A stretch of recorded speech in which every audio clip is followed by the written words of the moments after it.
¿Qué tal? ¿Cómo les va? Muy buenos días.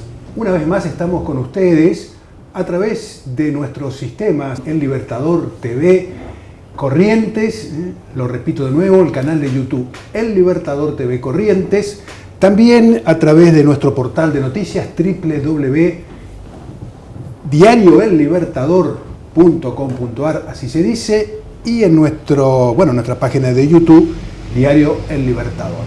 Las tres alternativas que usted tiene para vernos, para escucharnos, para seguir este espacio que se llama Diálogo Abierto.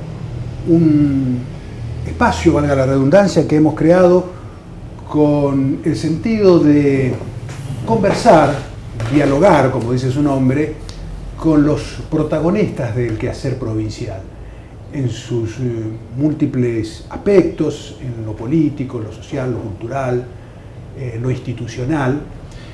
Y en esta oportunidad, hablando de lo institucional, estamos con una personalidad muy destacada del ámbito de la justicia, concretamente de la justicia federal. Nos referimos al doctor Ramón González, de la Cámara Federal de Apelaciones. Creo que la está presidiendo actualmente. Actualmente estoy presidiendo. Sí, ¿cómo le va, Luis? Un gusto tenerlo acá. Muchas gracias a usted y a toda su audiencia. Sí, en este momento estoy presidiendo por una cuestión muy particular. En este año le hubiera correspondido a la doctora Espesot, pero bueno, debido a algunos problemas de salud que la doctora tiene, me ha pedido a mí que me haga cargo de la presidencia por este año. Claro. Sí, en este momento ejerzo la presidencia. Presidencia de la Cámara Federal de Apelaciones. Y hay veces en que hay preguntas que para los que están en la actividad o en determinada actividad resultan demasiado obvias.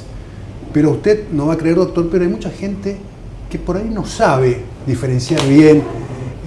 Fíjense que hasta nuestros colaboradores, cuando dijimos vamos a hacer una nota en la justicia, fueron al Superior Tribunal de Justicia. Claro. Bueno, a veces no se entiende lo que es la jurisdicción provincial, de la jurisdicción nacional o federal, o cómo funcionan determinados organismos. En este caso, la Cámara Federal de Apelaciones. Y la pregunta es muy simple, ¿no? Para nuestros televidentes, para la mayoría de nuestros televidentes, ¿qué es la Cámara Federal de Apelaciones? ¿Qué es la Cámara Federal? Bueno, una breve referencia a cómo está organizada la justicia en el país, para que se entienda cuál es nuestra función concretamente. Cuando se crea el Estado Nacional, se adopta, nuestros constituyentes adoptaron la forma federal. Esto significa que cada una de las provincias aportó parte de su potencial originario para generar el Estado federal, que es el Estado Nacional, digamos, ¿no? Ese Estado Nacional tiene intereses que son comunes a todo el país, y esos intereses comunes a todo el país deben ser protegidos por una justicia específica. Así se creó la justicia federal. Nuestra función, concretamente como Cámara Federal, son básicamente dos: funciones judiciales propiamente o jurisdiccionales. Nosotros somos un tribunal que revisa las decisiones de los jueces federales de nuestra jurisdicción provincial. Y la segunda tarea que tenemos es una tarea de tipo administrativa que se le llama superintendencia, que significa la tarea del control de todo lo que tenga que ver con las cuestiones administrativas de designación de personal, habilitación de juzgados, el mantenimiento de la infraestructura, todo lo que sea la administración de los tribunales federales, porque dada la distancia, la Corte y el Consejo de la Magistratura, que son los dos organismos que tienen a su cargo, digamos, la parte de la administración de todo el Poder Judicial Federal, nos delegan las cámaras federales esa tarea. Claro. Muy bien, en la semana pasada, si mal no recuerdo, hubo un hecho que para mí es una buena noticia, no sé si usted la verá así, supongo que sí, que es la inauguración o habilitación, no sé cuál es el término adecuado, de un nuevo juzgado federal en la ciudad de Goya. Exactamente. Se va a inaugurar y ya se ha dispuesto la habilitación, porque la habilitación la dispone la Corte Suprema de Justicia de la Nación. Se ha dispuesto la habilitación del Juzgado Federal de Goya, que va a entrar a funcionar a partir del día jueves 4 de octubre de este año.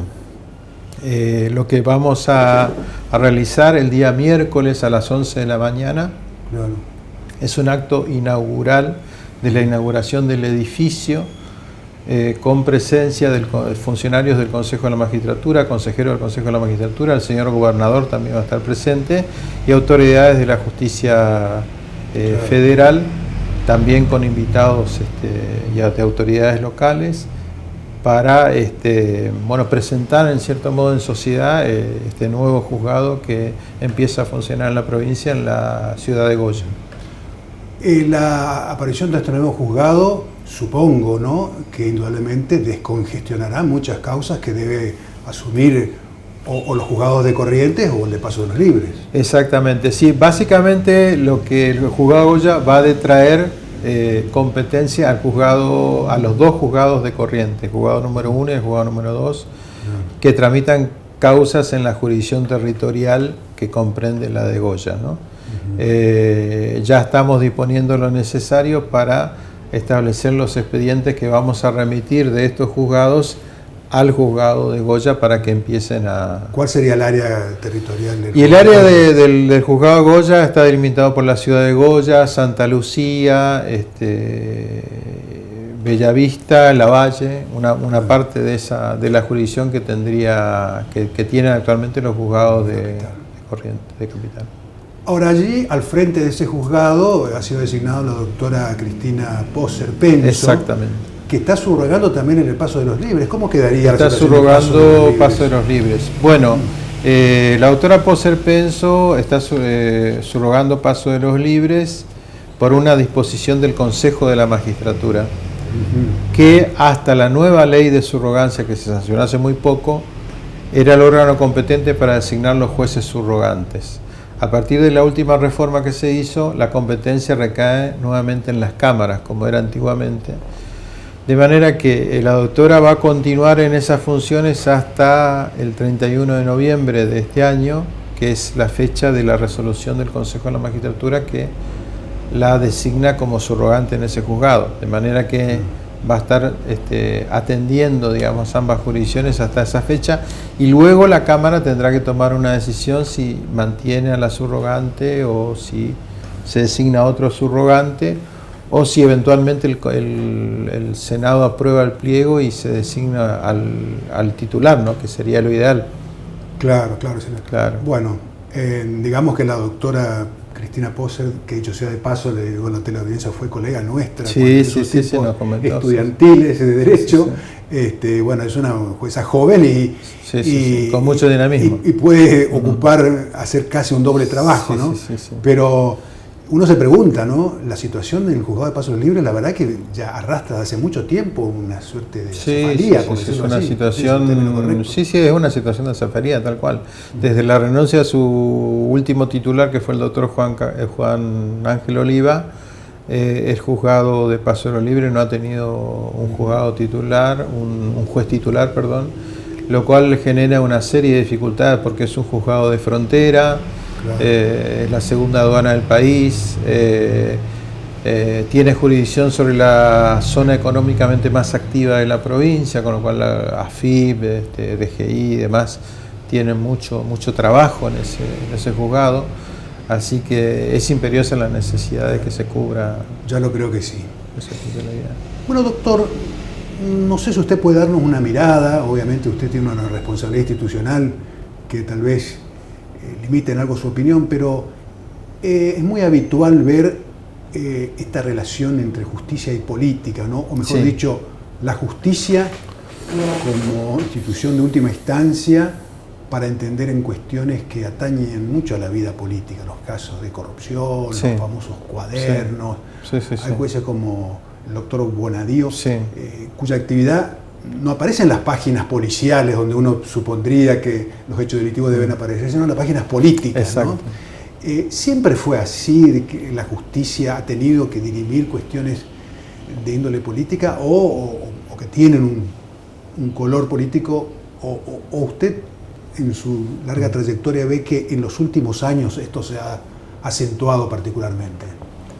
Bueno, la pregunta es particularmente interesante. Yo creo que hay que distinguir dos cuestiones, ¿no? Una cuestión tiene que ver con la relativa a si la justicia está politizada o si la política dirime sus conflictos en el ámbito de la justicia. Claro, y probablemente haya elementos comunes de cada una de las cosas en distinta medida.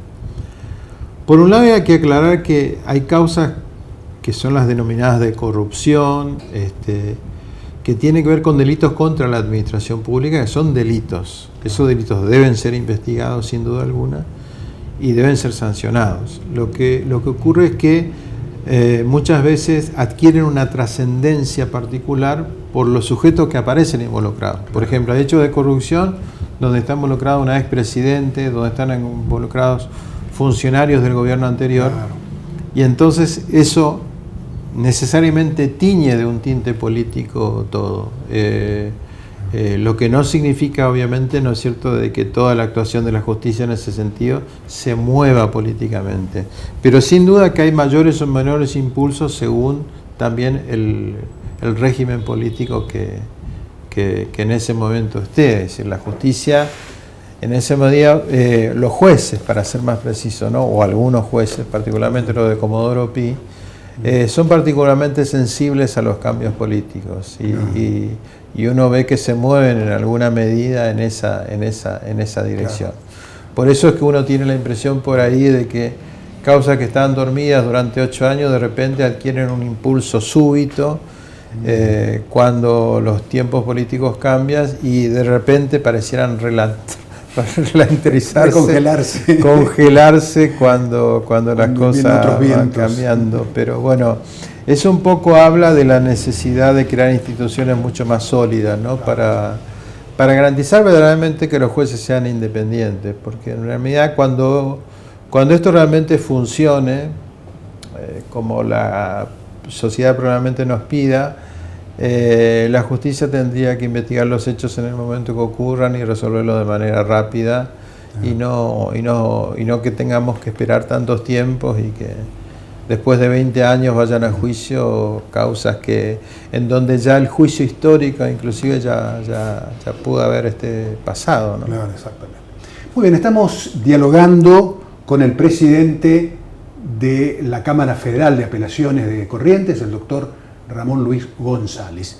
En este momento vamos a hacer una breve pausa para que ustedes tomen un pequeño descanso, hagan alguna cosa ahí en su hogar o en su oficina, donde estén, y luego, enseguida, en instantes, volvemos en la segunda y última parte de este diálogo con el presidente de la Cámara Federal de Apelaciones de Corrientes.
en segunda parte entonces de este diálogo con el presidente de la Cámara Federal de Apelaciones, el doctor Ramón González, usted sabe que nos puede seguir en nuestro portal de noticias www.diarioellibertador.com.ar o en Facebook Diario El Libertador. También en nuestro canal de YouTube, El Libertador TV Corrientes. Recién hablábamos fuera del aire con el doctor González de una temática que está instalada en la realidad política y judicial de Corrientes, podríamos decir, que es la necesidad de la reforma de su Código de Procedimiento Penal. Esto es el ámbito de la justicia provincial, pero recordemos que el doctor González es también catedrático, académico, y seguramente, justamente porque en el ámbito académico la Facultad de Derecho en ese sentido ha tenido mucha incidencia en el proyecto de nuevo Código de Procedimiento Penal, su opinión también es valiosa, porque indudablemente el procedimiento penal también es un tema de discusión y debate en el ámbito nacional. Pero salvando la diferencia de jurisdicciones, doctor, ¿usted ha podido tener algún conocimiento de este proyecto y tiene alguna opinión sobre el mismo? Sí, me lo han girado hace muy poco para que emitamos alguna opinión, alguna sugerencia sobre las reformas al Código Procesal Penal. En líneas generales, el Código apunta a un modelo que es el modelo que está tratando de imponerse en todo el país, que es un modelo que se denomina acusatorio, adversarial, que consiste en que la investigación esté en manos de los fiscales y los jueces, los viejos jueces de instrucción, pasan a ser jueces de garantía. Claro. Es decir, se limiten a controlar de que la investigación, que tiene que ser dirigida por el fiscal, no violente ninguna garantía constitucional, tanto del imputado como de las víctimas, ¿verdad? Claro, porque entonces, se veía un poco contradictorio que el juez que investiga después tenga que ser... Claro, lo contradictorio es que el juez que tiene que ser imparcial, porque esto es una imposición de los... Bueno, va de suyo que si no es imparcial no sería juez, ¿no? Claro. Es con natural a su definición. No puede serlo si tiene que juntar pruebas para la acusación. O sea que en realidad que es una cuestión de cambio de roles, pero que es un cambio totalmente significativo, porque va a significar que nuestro enjuiciamiento esté enrolado en las corrientes más modernas y además que cumpla con los pactos internacionales que implican la necesidad de dividir las funciones de acusar y de juzgar. Claro. Y por otra parte es absolutamente necesario que los códigos actuales permitan que las cuestiones a dirimir se diriman en una audiencia, porque nuestros códigos tienen una larga tradición de escrituración, es decir, los procesos están escritos, esa escrituración hace que los procesos demoren demasiado y esa excesiva demora de los juicios son una de las grandes críticas que nos hace la sociedad, que la justicia, como se dice vulgarmente, cuando llega tarde no es justicia. Sí hay algunas cuestiones que son instituciones que se introducen que pueden generar alguna discusión, como la figura del arrepentido, por ejemplo, ¿no? Como también algunas reformas que quieren hacerse, otorgando facultades al fiscal general para que pueda dar instrucciones específicas en algunos casos en particular, lo cual puede llegar a tener algún tipo de objeción en punto a que el sistema debería permitir una amplia libertad a los fiscales para que puedan investigar sin ningún tipo de limitación. Claro, dialogando también con otro colega suyo en el sentido académico, días atrás con el profesor Aquino Britos, él me hacía notar de que el Ministerio Público de la provincia debería ser tripartito como marca la propia Constitución provincial, sin duda. Y eso es un paso que debería darse también para asegurar, digamos, una adecuada investigación, ¿no? Tal cual, pero además eso fue, la Corte Suprema ya le ha dicho a la justicia de Corrientes que tiene que hacer esa reforma y todavía no la ha cumplido. Es decir, el Ministerio Público tiene que dividirse en un Ministerio Público de la Defensa, un Ministerio Público Fiscal y una asesoría de menores, digamos, un jefe de asesores de menores que se encargue de la tutela de los derechos de los niños, niñas y adolescentes. Eso es lo que marcan los pactos internacionales a los que la Argentina se ha adherido y que son compromisos internacionales del país. Sí. Yendo al ámbito nuevamente de la justicia nacional, de la justicia federal, recientemente en el órgano máximo de la justicia, que es la Corte, hubo un cambio de guardia, ¿no? Sí, sí. ¿Alguna mirada en especial tiene este reemplazo del doctor Lorenzetti por el doctor Rosenkrantz? Bueno, yo la verdad que conozco de primera mano, digamos, cómo fue la evolución de la Corte, porque prácticamente yo ingresé a la Cámara Federal como juez cuando el doctor Lorenzetti asumió como presidente.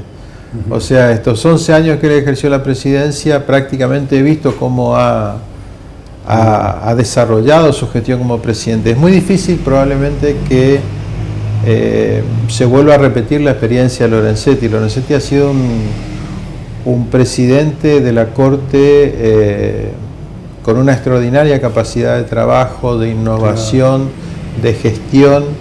Realmente, no solo él, ¿no? Porque estuvo acompañado de excelentes juristas y jueces como la desaparecida Carmen Argibay, el doctor Petracchi, el doctor Zaffaroni.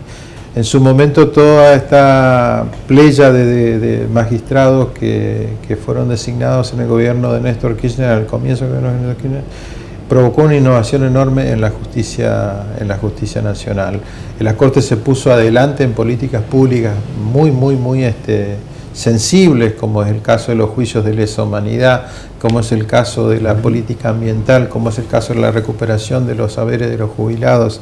Es decir, en temas muy sensibles la Corte ha tomado un protagonismo enorme, y probablemente ese protagonismo que casi estaba lindando con una actitud política, probablemente no la veamos con el nuevo presidente, que tiene un perfil académico y técnico. El doctor Rosenkrantz es un jurista de altísima calidad técnica, de una enorme formación jurídica, de sobrados antecedentes académicos. Él fue discípulo de Carlos Nino, un famoso y un filósofo argentino. De manera que lo que todo el mundo dice, yo no lo conozco personalmente al doctor Rosenkrantz, pero todo lo que todo el mundo indica es que probablemente la Corte tenga un perfil mucho más técnico y menos de gestión, como la ha tenido hasta el presente. En lo demás me parece que no va a haber mayores cambios, porque las grandes decisiones se toman en acuerdo. O sea que en ese sentido me parece que la Corte sí puede ser que se cambien las mayorías, digamos, en ese sentido, y probablemente sí algunas decisiones hayan cambiado, pero no creo particularmente que en lo sustancial haya demasiados cambios. Sí, claramente Lorenzetti ha sido un defensor a ultranza de los jueces y de los empleados y magistrados del Poder Judicial. Él se ha puesto en la defensa muy clara de no solo de la integridad de los jueces, de la defensa de los ingresos de los jueces, del mantenimiento de cierta calidad, digamos, de la actividad judicial, que me parece que eso sí sería bueno que lo pueda continuar el nuevo presidente, ¿verdad? Y en esa materia usted habló de la palabra ingreso, ¿no? Es una palabra que tan vigente para toda la sociedad últimamente. Todo este contexto económico, financiero tan difícil, ¿cómo afecta a la justicia en cuanto a sus recursos materiales, humanos? Sin duda nos va a afectar, y mucho. Por ejemplo, ya se está hablando en este momento, prácticamente casi lo dan como un hecho, de que va a haber una reforma a la ley jubilatoria. Nosotros tenemos una ley jubilatoria que también la abarca a los legisladores, que permite jubilarse a una determinada edad, son a los 60 años, y con un determinado número de aportes. Eso probablemente se cambie, se prolongue la edad jubilatoria, porque bueno, está claro que nuestro sistema previsional está prácticamente colapsado. Entonces, seguramente en ese sentido va a haber reformas, como también en los aportes que tengamos que hacer para eso. Después el otro tema, obviamente muy sensible, es el tema de ganancias, ¿no? Del cobro de ganancias. Lo que probablemente por ahí la gente no entiende es que en relación a los jueces, ¿no? Claro. Si deben o no pagar ganancias. El tema en relación a los jueces particularmente, el tema es que un impuesto que no se le venía cobrando, pero que ahora se le cobre, le va a significar una disminución de los ingresos. Eso es obvio. Pero esa disminución de los ingresos, en el caso de los jueces, tiene un amparo constitucional, tiene una garantía de la Constitución, que se llama la garantía de la integridad, digamos, de sus salarios. Los jueces no pueden tener una reducción de sus haberes jubilatorios, pero no por un privilegio, sino que es una garantía que tiene no solo el juez, sino la sociedad en general, de que ese juez, de esa manera, se va a dedicar exclusivamente a su actividad como juez y no tiene que andar, digamos, procurando un ingreso extra, lo cual podría ponerlo en riesgo de algún tipo de actividad de corrupción, ¿verdad? Entonces, tiene ese sentido, ¿no es cierto?, el tema de la intangibilidad de los salarios. La intangibilidad de los salarios de los jueces es una garantía que los jueces cobran lo suficiente como para vivir dignamente y de esa manera ocuparse de la tarea judicial. Exactamente. Muy bien, y volviendo hacia las preguntas, digamos, elementales, ¿no?, que nos hacemos todos y que se hace en la sociedad. Usted preside la Cámara Federal de Apelaciones, pero existe, creo que en este mismo predio incluso, un Tribunal Oral Federal. Correcto. ¿Cuál es la diferencia entre ambos organismos? Bien, nosotros como Cámara Federal lo que hacemos es revisamos lo que hacen los jueces federales en la etapa de investigación, Claro. lo que se denomina vulgarmente la instrucción, pero que en los códigos modernos se llama la etapa penal preparatoria o investigación penal preparatoria. Esa es nuestra función. Pero una vez que nosotros revisamos y que consideremos que el proceso es correcto, que está todo en orden, pasa una segunda etapa, una segunda fase, y en esa fase ya se va al juicio propiamente dicho, que es recolectada toda la investigación. Si se considera que hay mérito, eso lo va a decidir el fiscal, se lleva la causa a juicio y en el juicio se va a decidir si la persona es en definitiva culpable o inocente. Ese es el verdadero juicio del que habla la Constitución. Los tribunales de ese juicio son los tribunales orales, que funcionan aquí en el mismo edificio, pero que son dos órganos totalmente diferentes. Integrado por otros jueces. Por otros jueces. En el caso del Tribunal Oral de Corrientes, está integrado por el doctor Víctor Alonso, la doctora Lucrecia Badaró y el doctor Fermín Ceroleni. Ellos son los tres jueces del Tribunal Oral. Y ellos tienen como órgano superior a la Cámara Federal de Casación Penal. Nosotros, en cambio, el único órgano superior que tenemos es la Corte Suprema de Justicia de la Nación. Claro, perfectamente entendido. Bueno, en su larga trayectoria como juez, o particularmente como integrante de la Cámara Federal, ¿no se recuerda algún caso resonante que le haya tocado actuar, algo que usted considera que haya tenido mayor impacto en la sociedad de Corrientes? Bueno, nosotros hemos tenido una actividad muy intensa en los años anteriores, particularmente sobre 2 o 3 cuestiones que marcaron tendencia. Uno es en lo relativo a la aceleración de los juicios de lesa humanidad. Eso, digamos, la justicia federal ha sido una de las primeras en acelerar todos los procesos relativos a juicios de lesa humanidad. Y después, en relación a la ganancia de los jubilados, nosotros habíamos declarado la inconstitucionalidad del cobro de ganancias a jubilados. Consideramos que no era un ingreso que podría ser grabado como ganancia del haber jubilatorio. Pero bueno, la Corte, en un caso nuestro, el caso de Jean, declaró de que el amparo, que era la vía con la que se habían reclamado, no era la vía adecuada, y consideró que tenía que ser discutido por otra vía. Pero en el sentido, nuestra Cámara fue una Cámara en el sentido pionera. Y sí, esos fueron los casos, digamos, quizá más razonables. Y después, obviamente, las causas en los últimos años, las causas de de estupefacientes, claro, particularmente todas las referidas a las bandas que operaban, exactamente, las bandas que operaban en Itatí, que bueno, por una solicitud del juez Torres, se fueron remitiendo esas causas a la jurisdicción de la justicia, claro, de la ciudad de Buenos Aires. Así es, una causa muy resonante fue eso. Muy resonante, sí.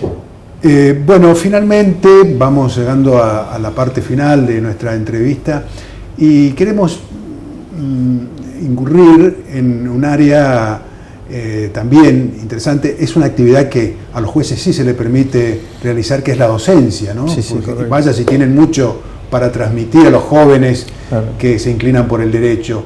Y en ese campo, además de la docencia, sabemos que también ha incursionado en el campo del tratado, ¿no? de la escritura, digamos, sí, sí, de muchos de estos materiales. Cuéntenos así qué experiencia o qué importancia tiene para usted esta experiencia en la docencia y también en volcar en el libro incluso esas enseñanzas que transmite a los jóvenes. Bien, yo creo que en ese sentido me siento un privilegiado, ¿no? Porque poder enseñar lo que uno hace a diario, poder transmitirle a los jóvenes la experiencia de la labor judicial y luego poder volcar esa tarea a su vez en un libro, es una de las mayores satisfacciones que uno puede tener. Por ejemplo, el primer libro que yo publiqué, que se llama Responsabilidad Penal de las Personas Jurídicas, lo publiqué, fue mi tesis doctoral en el año 2006, yo defendí mi tesis doctoral, 2013 la publiqué al libro. Cuando yo hice esa investigación para acceder a mi título de doctor, el tema parecía totalmente exótico. Era como una responsabilidad penal de los robots, hoy, por ejemplo, una cosa así. Y hoy vemos que esa idea está totalmente expandida. Hasta el Código Procesal Penal de la provincia contempla un procedimiento para las personas jurídicas. De manera que eso a mí me da una enorme satisfacción. Pero sobre todo porque la tesis surgió a partir de un caso judicial que yo tuve en la Cámara Federal.